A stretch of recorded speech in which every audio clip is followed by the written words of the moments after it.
ಸಸಿಗಳನ್ನು ನೆಡುವ ವಿಧಾನ. ನಾವು ಸಸಿಗಳನ್ನು ನೆಡುವಾಗ ಕಡಿಮೆ ಎಂದರೆ 2 ದಿನಗಳ ಮುಂಚಿತವೇ ಗುಂಡಿಗಳನ್ನು ತೆಗೆದಿರಬೇಕು.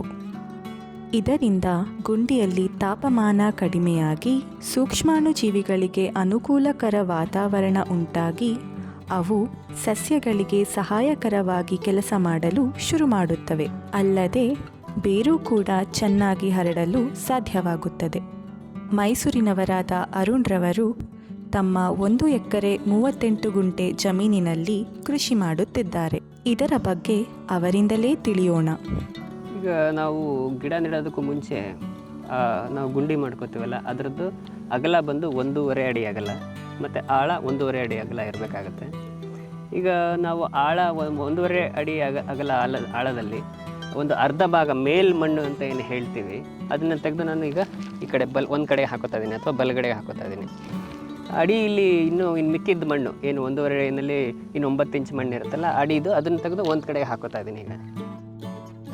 ಈಗ ನಾವು ಮೇಲ್ಗಡೆ ಏನು 9 ಇಂಚ್ ಮಣ್ಣಿದೆ ಅದನ್ನು ಒಂದು ಕಡೆ ಹಾಕ್ಕೊಂಡಿದ್ದೀವಲ್ಲ, ಆ ಮಣ್ಣಿಗೆ 1-2 ಬೊಗಸೆಯಷ್ಟು ಬೇವಿನ ಹಿಂಡಿ ಮತ್ತು ಕೊಟ್ಟಿಗೆ ಗೊಬ್ಬರ ಅಥವಾ ನಾವು ಏನು ದನದ ಗೊಬ್ಬರ ಅಂತ ಹೇಳ್ತೀವಿ ಅದನ್ನು ಮಿಕ್ಸ್ ಮಾಡಿದ್ದೀವಿ.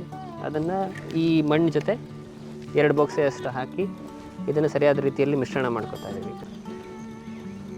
ಈಗ ನಾವು ಇದಕ್ಕೆ ಬೇವಿನ ಹಿಂಡಿ ಹಾಕಿರೋ ಉದ್ದೇಶ ಬಂದು ಈ ಬೇರು ಕೊರಕ ಹುಳಗಳಿರ್ತವೆ, ಅದನ್ನೆಲ್ಲನೂ ನಮ್ಮ ಬೇರನ್ನ ಹಾಳು ಮಾಡುವಂಥ ಸಾಧ್ಯತೆಗಳಿರೋದ್ರಿಂದ ಅದನ್ನು ರಕ್ಷಣೆ ಮಾಡಲಿಕ್ಕೋಸ್ಕರ ಬೇವಿನ ಹಿಂಡಿಯನ್ನು ಕೊಟ್ಟಿಗೆ ಗೊಬ್ಬರ ಜೊತೆ ಮಿಕ್ಸ್ ಮಾಡಿ ನಾವು ಇಲ್ಲಿ ಹಾಕಿದ್ದೀವಿ. ಈಗ ಇದನ್ನು ನಾವು ಈ ಅರ್ಧ ಗುಂಡಿಯಷ್ಟು ಈ ಮಿಶ್ರಣನ ತುಂಬಿಸ್ತಾ ಇದ್ದೀನಿ ಈಗ ಕೆಳಗಡೆಗೆ. ಅಂದರೆ ಈ ಫಲವತ್ತತೆ ಮಣ್ಣು ಮತ್ತು ಆ ಬೇವಿನ ಹಿಂಡಿ ಏನಿದೆ ಅದನ್ನು ಮಿಕ್ಸ್ ಮಾಡಿರೋಂಥ ಮಣ್ಣನ್ನು ನಾನು ಮೊದಲು ಕೆಳಗಡೆಗೆ ತುಂಬಿಸ್ಕೊತಾ ಇದ್ದೀನಿ. ಈಗ ನನ್ನ ಅರ್ಧ ಗುಂಡಿಯನ್ನು ನಾನು ಈ ಮಣ್ಣಿಂದ ನಾನು ಮುಚ್ಚಿದ್ದೀನಿ. ಈಗ ಇದು ಕೆಳಗಡೆ ಇರೋ ಮಣ್ಣು ಮತ್ತು ಮೇಲ್ಗಡೆ ಇರೋ ಮಣ್ಣು ಏನು ಒಳಗಡೆ ಇದೆ ಅದು ಉದುರ್ಕೋಬಾರ್ದು ಅಥವಾ ಬಿದ್ದೋಗಬಾರ್ದು. ಆ ರೀತಿ ನಾವು ಅದನ್ನು ಗಮನ ಹರಿಸ್ಕೋಬೇಕು. ಒಂದು ಬ್ಲೇಡನ್ನು ಅಥವಾ ಒಂದು ಚಾಕುನ ಇಟ್ಕೊಂಡು ನಾನು ಹೀಗೆ ಈ ರೀತಿ ನೀವು ಮಾಡಿಕೊಂಡಾಗ ತುಂಬ ಸುಲಭವಾಗಿ ಬರುತ್ತೆ ಮತ್ತು ಕೆಳಗಡೆ ಮಣ್ಣು ಉದುರೋದಿಲ್ಲ ಮತ್ತು ಬೇರು ತುಂಬ ಉತ್ತಮ ಮಟ್ಟದಲ್ಲಿ ನಮಗೆ ತಾಯಿ ಬೇರು ಅಂತ ಏನು ಹೇಳ್ತೀವಿ ಅದು ಉಳ್ಕೊಳ್ಳುತ್ತೆ. ಈ ರೀತಿಯಾಗಿ ನಾವು ತಗೊಂಡಾಗ ನಮ್ಗೆ ಯಾವುದೇ ಬೇರುಗಳ ಹಾನಿ ಆಗೋದಿಲ್ಲ. ಇದು ಅತಿ ಮುಖ್ಯವಾಗಿ ಗಮನಿಸಬೇಕಾಗಿರೋಂಥ ಅಂಶ ಆಗಿರುತ್ತೆ.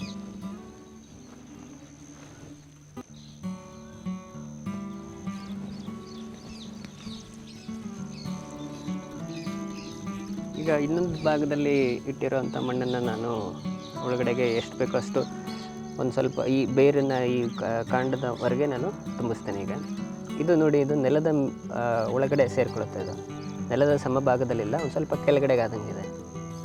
ಇದನ್ನು ಸ್ವಲ್ಪ ಗಮನಿಸ್ಬೋದು. ಮತ್ತು ಇಲ್ಲಿ ನಾವು ಪಾತಿ ಮಾಡಲಿಕ್ಕೂ ಅನುಕೂಲ ಆಗುತ್ತೆ ಮತ್ತು ಈ ತರಗೆಲೆಗಳು ಮತ್ತು ಮಲ್ಚಿಂಗ್ ಮಾಡೋದಕ್ಕೂ ಕೂಡ ನಮಗೆ ಅನುಕೂಲ ಆಗುತ್ತೆ.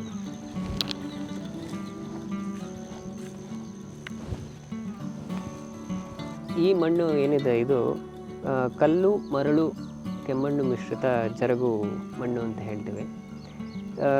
ಈಗ ಈ ಮಣ್ಣನ್ನು ನಾವು ಈ ಗಿಡದ ಸುತ್ತ ಹೀಗೆ ಪಾತಿ ಮಾಡೋದ್ರ ಮುಖೇನ ನಾವು ವ್ಯವಸ್ಥೆ ಕೊಟ್ಟರೆ ನೀರು ತುಂಬ ಚೆನ್ನಾಗಿ ಇಂಗುತ್ತೆ. ಇದು ಈ ರೀತಿ ಅಗಲವಾಗಿ ನಾವು ಪಾತಿಯನ್ನು ಮಾಡಿದಾಗ ಹೆಚ್ಚು ನೀರನ್ನು ಇಂಗಿಸುವಂಥ ಪ್ರಕ್ರಿಯೆ ನಾವು ಇಲ್ಲಿ ಮಾಡ್ಬೋದು. ಸಸಿಗಳನ್ನು ನೆಟ್ಟ ನಂತರ ಈ ರೀತಿ ಒತ್ತುವುದರಿಂದ ಸಸಿಗಳ ಬೇರು ಭೂಮಿಯ ಮಣ್ಣಿನಲ್ಲಿ ಹೊಂದಿಕೊಳ್ಳಲು ಸುಲಭವಾಗುತ್ತದೆ. ಜೇಡಿ ಮಣ್ಣು ಅಂತ ಹೇಳ್ತೀವಲ್ಲ, ಆ ಥರ ಮಣ್ಣಿರುವಂಥ ಜಾಗದಲ್ಲಿ ನಾವು ಅಗಲವಾಗಿ ಪಾತಿ ಮಾಡೋ ಅವಶ್ಯಕತೆ ಇರೋದಿಲ್ಲ.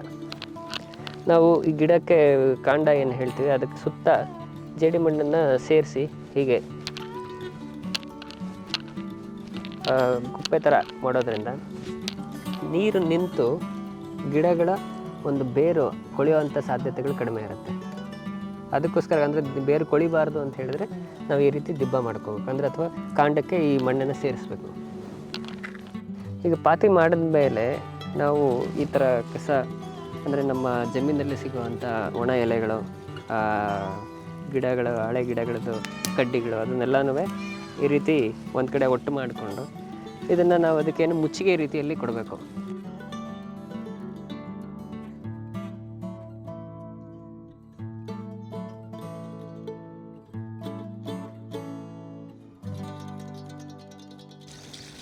ಈಗ ನೆಟ್ಟ ನಂತರ ಅದಕ್ಕೆ ಮೊದಲನೇದಾಗಿ ಸ್ವಲ್ಪ ನೀರನ್ನು ಕೊಡೋದ್ರಿಂದ ಬೇರು ಬಿಡೋದಕ್ಕೆ ತುಂಬ ಅವಕಾಶ ಆಗುತ್ತೆ.